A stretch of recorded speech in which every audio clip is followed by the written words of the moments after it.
হেদায়েত দেওয়ার মালিক একজন, চিল্লায় বলেন তিনি কে? একটা সিজদা, একটা সিজদা, একটা সিজদার আদেশকে অমান্য করার কারণে ইবলিস জাহান্নামীদের সর্দার, চিল্লায় বলেন ঠিক কিনা? وَإِذْ قُلْنَا لِلْمَلَائِكَةِ اسْجُدُوا لِآدَمَ فَسَجَدُوا إِلَّا إِبْلِيسَ أَبَى وَاسْتَكْبَرَ وَكَانَ مِنَ الْكَافِرِينَ। আল্লাহ বললেন, ও ফেরেশতাকুল সবাই আমার আদেশ মোতাবেক আদমকে সেজদা করো। সবাই সেজদা করলো, একজন ছাড়া, সে কে? আরো জোরে বলেন কি নাম? আবা, অস্বীকার করলো, ওয়াস্তাকবার, অহংকার দেখালো, কানা মিনাল কাফিরিন, কাফিরদের অন্তর্ভুক্ত হলো, জাহান্নামীদের সর্দার হলো। কয়টা সেজদার আদেশ? আওয়াজ করে বলেন, কয়টা সেজদার আদেশ অমান্য করছে? সেজদা কয়টা দেয় নাই? আপনি দেন নাই কয়টা? হ্যাঁ, আমরা দেই নাই কয়টা? এক সেজদা না দিয়া জাহান্নামীদের লিডার।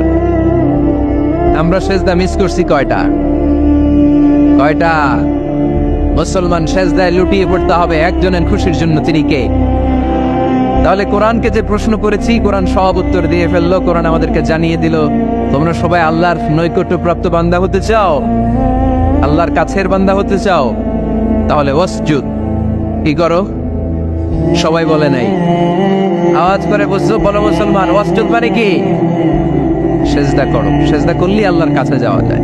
মনের যত জ্বালা যন্ত্রণা দুঃখ ব্যথা আপনি সেজদায় পড়ে আল্লাহরে বলেন। কোনো বায়া লাগবে না, কোনো মিডিয়া লাগে না, কোনো সিরিয়াল লাগে না, কোনো অ্যাপয়েন্টমেন্ট লাগে না। ডাকতে দেরি, ডাকে সাড়া দিতে দেরি হয়। তাহলে কোরআনের আলোকে আজকে আমরা জেনে গেলাম আল্লাহর কাছে যেতে হলে সেজদায় লুটিয়ে পড়তে হয়। এবার আমরা সুন্নাহর আলোকে জানার চেষ্টা করব কি করে আল্লাহর কাছে যেতে হয়। শুনবেন? কষ্ট হচ্ছে নাকি আপনাদের? সুন্নাহকে যদি আমরা জিজ্ঞেস করি, বিশ্বনবী রেখে যাওয়া সুন্নাতে যদি আমরা একটু তালাশ করি, একটু স্ক্যানিং করি, একটু চোখ বোলাই, তাহলে সুন্নাহ আমাদেরকে বলে বেশি বেশি নফল ইবাদত করো আর আল্লাহর নৈকট্য হাসিল করো। সুবহানাল্লাহ পড়বেন না? কোরআন বলেছে সেজদায় লুটিয়ে পড়ো। যা যা বললাম আমি ওঠার আগে জিজ্ঞেস করে আবার শুনে যাব, কারণ আমি মনে করি এটা ক্লাস। এটা কি ক্লাসে পড়া দেওয়া নেওয়া আছে না নাই? এতক্ষণ পড়ানোর পরে জিজ্ঞেস করার দরকার আছে না নাই? কোরআন বলছে কি আর সুন্নাহ কি বলে? নফল ইবাদত। আওয়াজ করে বলতে হবে, সুন্নাহ কি বলে? বুখারীর বর্ণনা, আল্লাহর হাবিব সাল্লাল্লাহু আলাইহি ওয়াসাল্লাম বলেন, মা ইয়াজালু আবদি ইয়াতাকাররাবু ইলাইয়া বিন-নওয়াফিল, বান্দা যত বেশি নফল ইবাদত করতে থাকে, করতে করতে করতে করতে বান্দা আমার কাছের নৈকট্য প্রাপ্ত বান্দা হয়ে যায়। হাত্তা উহিব্বাহু, এরপর আমি আমার বান্দারে এত ভালোবাসি, কুনতু সামআহুল্লাযী ইয়াসমাউ বিহি, বান্দা যখন শোনে সে তার নিজের কান দিয়ে শোনে না, আমি আল্লাহর কানে শোনে। কুনতু বাসারাহুল্লাযী ইউবসিরু বিহি, বান্দা যখন দেখে নিজের চোখে দেখে না, আমি আল্লাহর চোখে দেখে। ওয়া ইয়াদাহুল্লাযী ইয়াবতিশু বিহা, বান্দা যখন কিছু ধরে বান্দার হাতে ধরে না, আমি আল্লাহর হাতে ধরে। ওয়া রিজলাহুল্লাযী ইয়ামশি বিহা, বান্দা যখন হেঁটে যায় ওর নিজের পায়ে হাঁটে না, কেমন যেন আমি আল্লাহর পায়ে হাঁটে। আওয়াজ করে বলতে হবে আল্লাহু আকবার। মানে আল্লাহ বোঝাতে চাইলেন আমি তখন তার কান হয়ে যাই, আমি তখন তার চোখ হয়ে যাই, আমি তখন তার হাত হয়ে যাই, আমি তখন তার পা হয়ে যাই। আমার আর তার মাঝে আর কোনো ফারাক থাকে না, সে আমার একেবারে নিকটে চলে আসে। আওয়াজ করে পড়েন সুবহানাল্লাহ। এজন্য বিশ্বনবী সাল্লাল্লাহু আলাইহি ওয়াসাল্লাম বদরের প্রান্তরে তলোয়ার নাই, ঘোড়া নাই, ওট নাই, সৈন্য সামন্ত নাই, না খেয়ে হাড্ডি সারা 313 জন মুসলমানকে নিয়ে আল্লাহর উপর ভরসা করে বদরের প্রান্তরে দাঁড়ালেন। আর ওইদিকে কাফেরদের সৈন্যবাহিনী ছিল 1000। কয় হাজার? মুসলমান কয়জন? মাত্র 313 জন। ওদের কাছে অস্ত্র শস্ত্রে সজ্জিত সেনাবাহিনী। বিশ্বনবী 313 জনের কাছে তলোয়ার নাই, ঘোড়া নাই, কিচ্ছু নাই। বিশ্বনবী আল্লাহর উপর ভরসা করে এক মুষ্টি বালি নিয়ে, ওয়াশাহাতিল ওযু, কাফেরদের চোখগুলো ধ্বংস হোক বলে তিনি বালুগুলো ছড়িয়ে দিলেন। মুহূর্তের মধ্যে 1000 সৈন্যবাহিনীর কাফের সৈনিকদের চোখের মধ্যে ধূলিকণা পৌঁছে দিল কে? আল্লাহর হাবিব সাল্লাল্লাহু আলাইহি ওয়াসাল্লাম বদরের প্রান্তর থেকে এক মুষ্টি বালু নিয়ে বললেন শাহাতিল ওযু বলে তিনি বালু ছুড়ে মারলেন। 1000 সৈন্যবাহিনীর চোখের মধ্যে বালু ছড়াই দিছে কে? বুঝে শুনে উত্তর দিয়েন। এখানে 1000 লোক দাঁড়ানো, আমি বালু নিলাম, গায়ের যত জোর আছে সবার চোখের দিকে মারলাম। 1000 জনের চোখের ভিতরে ঢুকবে সর্বোচ্চ 5 জন, বেশি হইলে 10 জন, তার চেয়ে বেশি হইলে 20 জন, বেশি হইলে 50 জন। বুঝে শুনে উত্তর দিয়েন। আমার মুষ্টি বলতে বালু ছুঁড়ে মারলে 1000 মানুষের চোখের মধ্যে পড়বে? আওয়াজ করে বলেন পড়বে। এজন্য আল্লাহ বলেন, নবী ওটা তুমি মারো না, ওটা আমি মারছি। সুবহানাল্লাহ নাই? আল্লাহ বিশ্বনবীর ডেকে বলেন, ওমা রামাইতা ইয রামাইতা ওয়ালাকিন্নাল্লাহা রামা। নবী হে, বালু তুমি ঠিকই তোমার হাতে নিয়েছো, কিন্তু আমি আল্লাহ নিজ দায়িত্বে 1000 কাফেরের চোখের ভেতরে বালুগুলো পৌঁছে দিয়েছি। তাহলে বান্দা যখন নফল ইবাদত করে তখন বান্দার হাত আর বান্দার হাত থাকে না, ওইখানে আল্লাহর হাত যুক্ত হয়ে যায়। বান্দার পা থাকে না, সেখানে আল্লাহর পা যুক্ত হয়ে যায়। বান্দা যখন দেখে নিজ চোখে দেখে না, আল্লাহর দৃষ্টিশক্তি সেখানে যুক্ত হয়ে যায়। চিল্লায় বলেন ঠিক কি না? এজন্য নফল ইবাদত করতে রাজি আছেন তো? সুনানে তিরমিজির বর্ণনায় আল্লাহর হাবিব সাল্লাল্লাহু আলাইহি ওয়াসাল্লাম বললেন, হাদিসে কুদসি কিয়ামতের দিন বান্দার যখন ফরজে ঘাটতি হবে, কিসে ঘাটতি হবে? ফরজে। আল্লাহ পাক বলবেন, উনজুরু আল্লি আবদি মিন তাতাওয়ু, ও ফেরেশতারা দেখো তো আমার বান্দা নফল করছে কিনা। ফরজে যেহেতু তার ঘাটতি, দেখো তো আমার বান্দার কোনো নফল ইবাদত আছে কিনা। ফেরেশতারা বলবে আছে। আল্লাহ বলবেন, তাহলে ফরজ গুলার যেহেতু ঘাটতি, নফল থেকে কিছু এনে ফরজে বসাই দিয়ে ওগুলোর ফরজ বানায় দাও। এজন্য নফল ইবাদতের দরকার আছে না নাই? ফরজ তো করাই লাগবে, এটা কম্পালসারি, এটার মাফ নাই, এটা অব্লিগেটরি। নফল করে আল্লাহর কাছে যাওয়া যায়, নফল হচ্ছে ওভারটাইম। নফল ইবাদত কেমন? আওয়াজ করে বলেন। তাহলে কোরআনের আলোকে আমরা জানলাম যে আল্লাহর কাছে যেতে হলে কি করতে হয়? সেজদা দিতে হয়। আর সুন্নাহর আলোকে আমরা জানলাম আল্লাহর কাছে যেতে হলে কি করার মাধ্যমে কাছে যেতে হয়? আওয়াজ করে বলেন। নফল ইবাদত করতে রাজি আছেন সবাই? সবচাইতে শ্রেষ্ঠ নফল ইবাদত হচ্ছে কোরআনের তেলাওয়াত, ঠিক কি না? আল্লাহর হাবিব সাল্লাল্লাহু আলাইহি ওয়াসাল্লাম বলেন, নফল ইবাদতের মাধ্যমে আল্লাহর কাছে যেতে চাও, নৈকট্যপ্রাপ্ত বান্দা হতে চাও, আফদালুল ইবাদাতি তিলাওয়াতুল কোরআন। সবচাইতে যত নফল ইবাদতের লিস্ট হতে পারে, এই লিস্টে র‍্যাঙ্কিং এ 1 নাম্বার থাকবে কোরআনের তেলাওয়াত। এই কোরআন তেলাওয়াত করতে রাজি আছেন তো? আমার হাতে যে কিতাবটার নাম কি? সবাই বলতে পারেন নাই? আওয়াজ করে বলেন তো কিতাবটার নাম। এই কিতাবে ভুল আছে, সন্দেহ আছে, সংশয় আছে? এটা আলোর পথ দেখায়। এই কিতাব মানুষকে মানুষের মতো মানুষ বানায়, ঠিক কিনা? গরুর পেট থেকে বেরোলে ওটা গরু, ছাগলের পেট থেকে বেরোলে ওটা ছাগল হয়, মানুষের পেট থেকে বেরোলে ওটা মানুষ হয় না, ওটার মানুষ বানাইতে হয়। মানুষ বানানোর জন্য কোরআন পড়ার দরকার আছে না নাই? তাহলে নফল ইবাদত করে আমরা আল্লাহর নৈকট্য পেতে চাই। 1 নাম্বার যে ইবাদতের কথা আপনাদেরকে শোনালাম সেটা হচ্ছে কোরআনের তেলাওয়াত। রাজি আছেন সবাই? ফজরের পরেই এই নিমসার এলাকায়, এই কুমিল্লা এলাকায় কোরআনের সুমধুর বাণীতে আমাদের গ্রামগুলো মুখরিত থাকতে হবে। আওয়াজ করে বলেন ঠিক কিনা? একটা সময় ছিল আমার বাংলার 68,000 গ্রাম থেকে ফজরের পর কোরআনের ধ্বনি শোনা যেত। 68,000 গ্রাম থেকে, মক্তবগুলো থেকে আল্লাহর বাণী শোনা যেত। কিন্তু এখন নানা ষড়যন্ত্রের কবলে পড়ে আমাদের মক্তব বন্ধ হচ্ছে, আমাদের কোরআন তেলাওয়াত থেমে যাচ্ছে। কোরআনের তেলাওয়াত কশিনকালেও থামায় দেওয়া যাবে না। চিল্লায় বলেন ঠিক কিনা? রোজ সকালে শুনতাম আগে আল কোরআনের বাণী রে, আল কোরআনের বাণী। এখন শুনি সারে গামার দীপ্ত ফ্যান ফেনানি। ধর্মপ্রাণ মুসলমান আজকাল হয়েছে মডার্ন, ধর্মপ্রাণ আমরা বড়ই ধর্মপ্রাণ। নামাজ রোজার কিছু নাই, বলেও ধরি না কোরআন। ধর্মপ্রাণ, ঠিক কিনা? প্রতিদিন কোরআন শিখায় যে তার পকেট যায় ফাঁকা রে, তার পকেট যায় ফাঁকা। সপ্তাহে 2 দিন গান শিখায় যে নেই তো 1000 টাকা। ধর্মপ্রাণ মুসলমান আজকাল হয়েছে মডার্ন, ধর্মপ্রাণ ধর্মপ্রাণ আমরা বড়ই ধর্মপ্রাণ। নামাজ রোজার কিছু নাই, বলেও ধরি না কোরআন। ধর্মপ্রাণ। আমরা কি এমন ধর্মপ্রাণ হতে চাই? ফজরের পর আমাদের সিলেবাস কি? কোরআন তেলাওয়াত। আওয়াজ করে সবাই বলেন, ফজরের সালাতের পরে আমাদের প্রতিটি পরিবারে প্রতিটি ঘরের সিলেবাস কি? তাহলে কোরআন তেলাওয়াত করব। 2 নাম্বার তাহাজ্জুদের সালাত পড়ব। কিসের নামাজ? হুজুর ফজরই পড়তে পারি না। ফজরই যে ফজর পড়ে তার জন্যই না তাহাজ্জুদ, ঠিক কিনা? ফজরই তো পড়তে পারি না, তাহাজ্জুদ পড়বো কখন? তাহাজ্জুদ পড়লে আপনার মর্যাদা বাড়ায় দিবে কে? রব্বুল আলামিন বলেন, ওয়া মিনাল লাইলি ফাতাহাজ্জাদ বিহি নাফিলাতান লাকা আসা আন ইয়াবআসাকা রাব্বুকা মাকামান মাহমুদা। তাহাজ্জুদের নামাজ যারা পড়বে তাদের মর্যাদা বাড়িয়ে দেয় কে? কারণ ওই মুহূর্তে আল্লাহ প্রথম আকাশে নেমে আসেন আর ডাকে, আলা মিন মুস্তাগফিরিন আগফিরাল্লাহ, কার ক্ষমা দরকার ক্ষমা চা, ক্ষমা করে দেব। আলা মিন মুস্তাকসির আকসুলা, কার খাবারের দরকার পোশাকের দরকার চাও দিয়ে দেব। চাও, কার কি লাগবে চাও আমি দিয়ে দেব। এজন্য শেষ রাতের দোয়া আল্লাহ কবুল করে। এই যে রমজান আসতেছে না সামনে, কোন মাসে রমজান? এপ্রিলে। রমজানে তাহাজ্জুদ পড়ার একটা সুবর্ণ সুযোগ, কারণ সাহারি খাওয়ার জন্য তো ওটাই লাগে। একটু তাহাজ্জুদের অভ্যাস করবো আমরা। রাজি আছি তো সবাই? 3 নম্বর নফল ইবাদত হচ্ছে দোয়া। সবাই সবার জন্য দোয়া করো। অনেকে কয় হুজুর আমার দোয়া আমি করবো, ওরটা ওই করবো, এর লাগে আমি করুম কেন? আছে না নাই? না, এটা ভুল।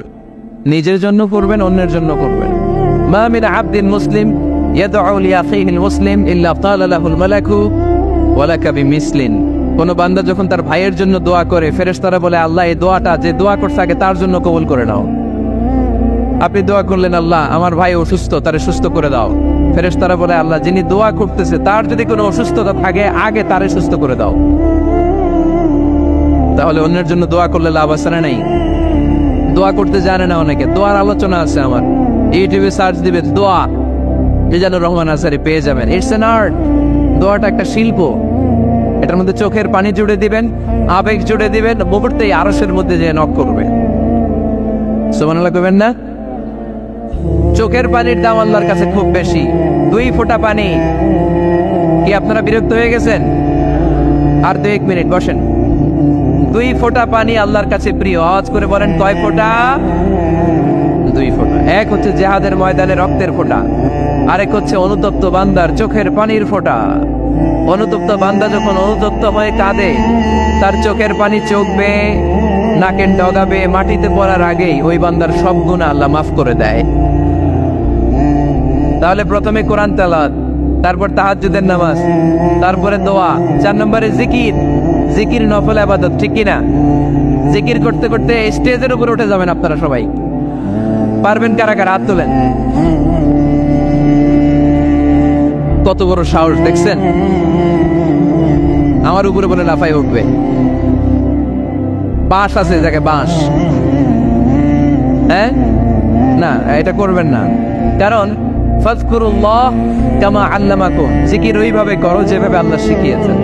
আল্লাহ কিভাবে শিখিয়েছেন? ওয়াযকুরু রাব্বাকুম ফি নাফসিক।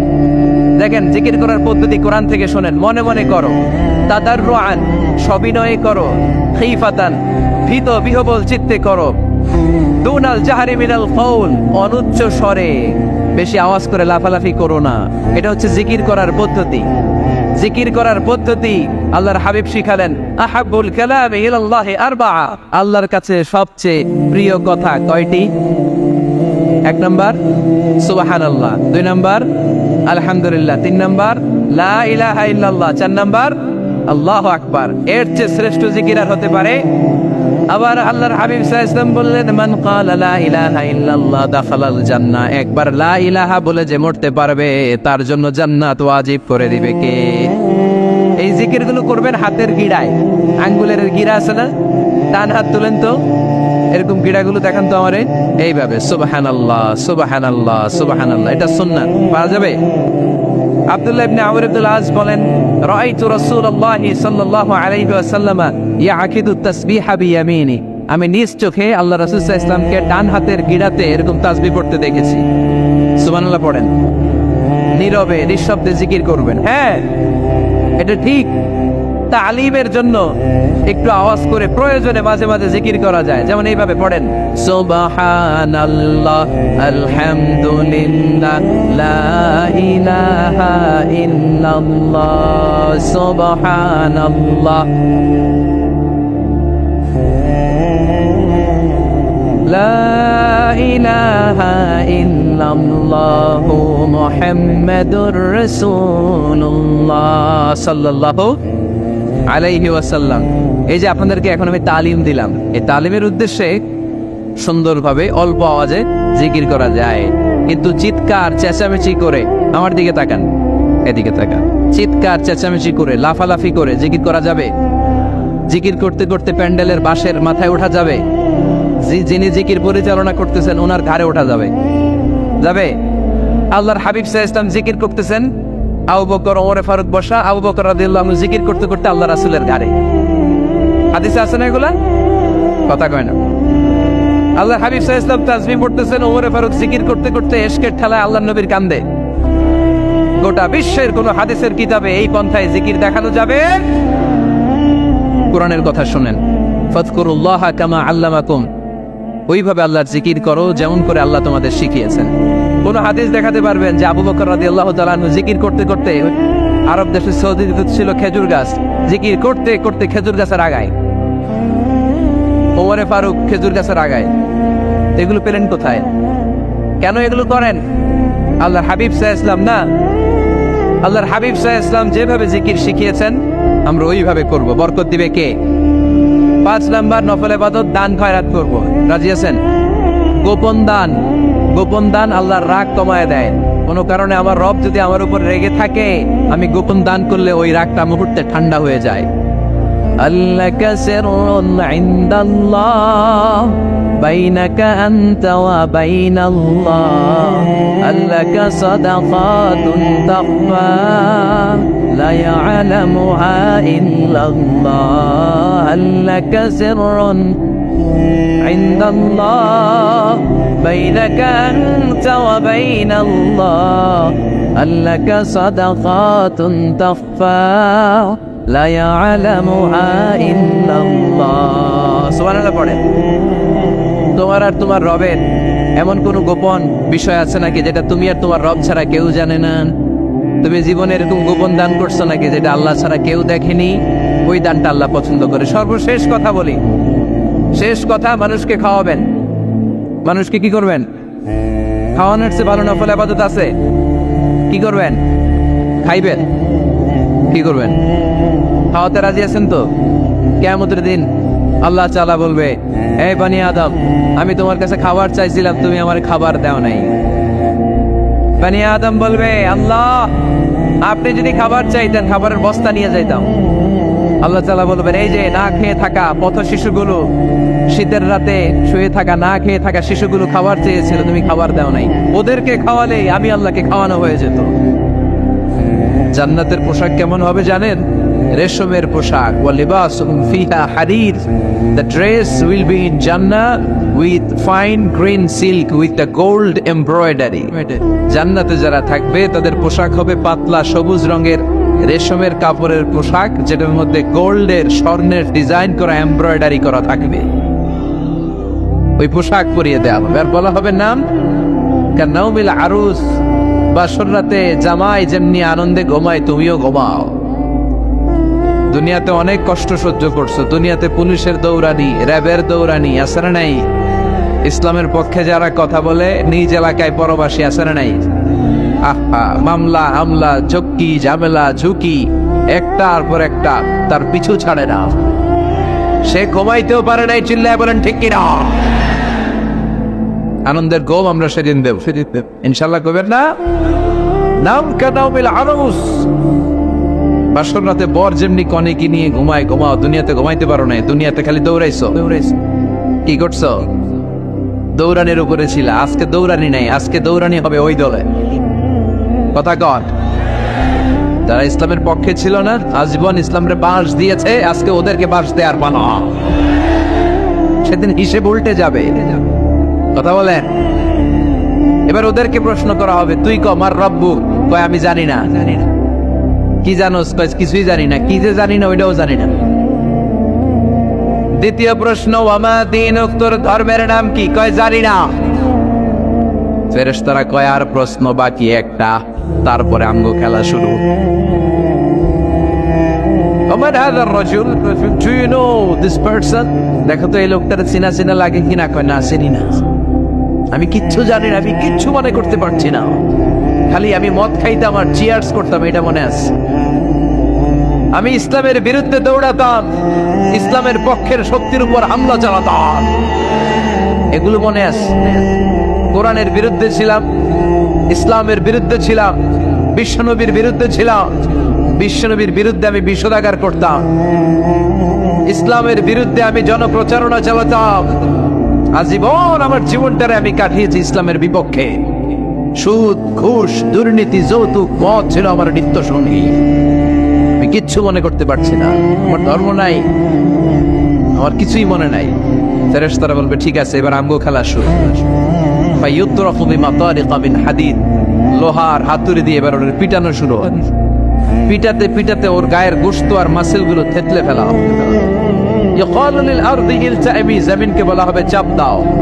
ফাতাখতালিফা আদলাউ, ওয়াল আয়াযু বিল্লাহ। কবরের এক পাশের মাটি আরেক পাশের মাটি এমন ভাবে চাপ দিবে, ডান পাশের পাঁজরের হাড় বাম দিকে ঢুকে যাবে, বাম দিকের হাড়টি ডান পাশে এসে যাবে। ওর চিৎকারে পুরো কবরস্থানটা থারথার করে কাঁপবে। ওরে বাঁচানোর তখন কেউ থাকবে না। ওর ক্ষমতা, ওর দাপট, ওর হুঙ্কার, ওর অহংকার ওরে বাঁচাতে পারবে না। চিল্লায় বলেন ঠিক কিনা?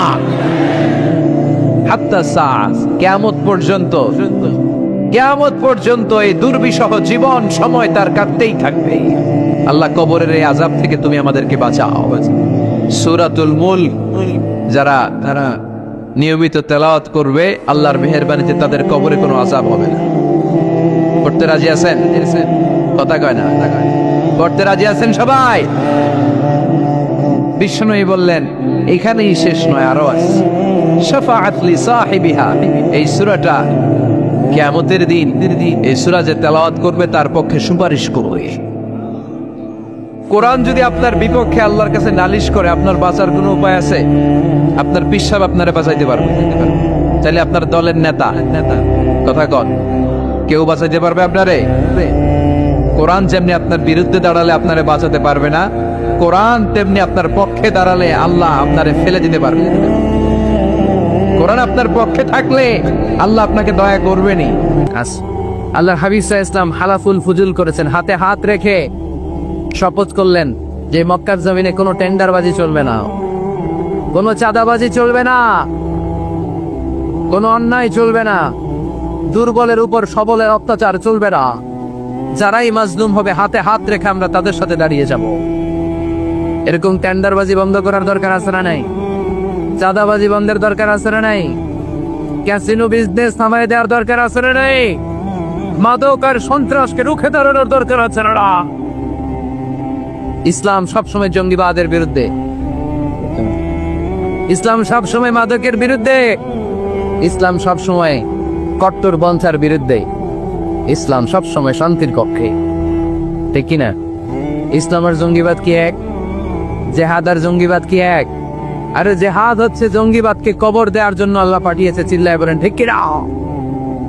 যারা হকের বিপক্ষে, যারা মানুষের কষ্টের কারণ হয়, যারা জুলুমবাজ, এরা হচ্ছে জঙ্গি। আর যারা সত্যের পক্ষে এরা মুজাহিদ, ঠিক কিনা? এইখানে যারা আসছে আজকের মাহফিলকে সফল করেছে, এরা প্রত্যেকে এক একটা মুজাহিদ, ঠিক কিনা? আর যারা মাহফিল বন্ধ করতে চায়, কোরআনের আওয়াজকে থামায় দিতে চায়, এরাই হলো আসল জঙ্গি, এরাই জঙ্গি।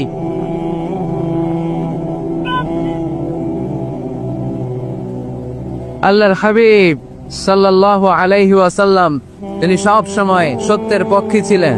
তার মানে পৃথিবীতে সবচেয়ে বড় মুজাহিদের নাম হচ্ছে মুহাম্মদ সাল্লাল্লাহু। আচ্ছা দেখি আপনাদের কমন সেন্স কতটুকু। আল্লাহর হাবিব যদি সবচেয়ে বড় মুজাহিদ হয়, তাহলে আল্লাহর হাবিব সাল্লাল্লাহু আলাইহি ওয়াসাল্লামের সময়ের সবচেয়ে বড় জঙ্গিটার নাম কি? আবু জাহেল, ঠিক কিনা? মুসা আলাইহিস সালাম ছিলেন মুজাহিদ, তার মানে উনার সময় সবচেয়ে বড় জঙ্গিটার নাম কি? ইব্রাহিম আলাইহিস সালাম ছিলেন মুজাহিদ, ওনার সময় সবচেয়ে বড় জঙ্গির নাম কি? এখনো যারা কোরআনের পক্ষে, ইসলামের পক্ষে, আমার নবীর পক্ষে, এরা এক একটা মুজাহিদ, আর যারাই কোরআনের বিপক্ষে এরা এক একটা জঙ্গি। এরাই জঙ্গি। ডেফিনেশন খুব সহজ। যারা হকের পক্ষে মুজাহিদ, যারা কল্যাণের পক্ষে এরা মুজাহিদ, যারা হকের বিপক্ষে এরা জঙ্গি। এই জঙ্গিবাদের কবর রচনা করার জন্য আল্লাহ তাআলা জিহাদকে ফরজ করেছে। এজন্য জিহাদ আর জঙ্গিবাদকে কখনো গোলানো যাবে।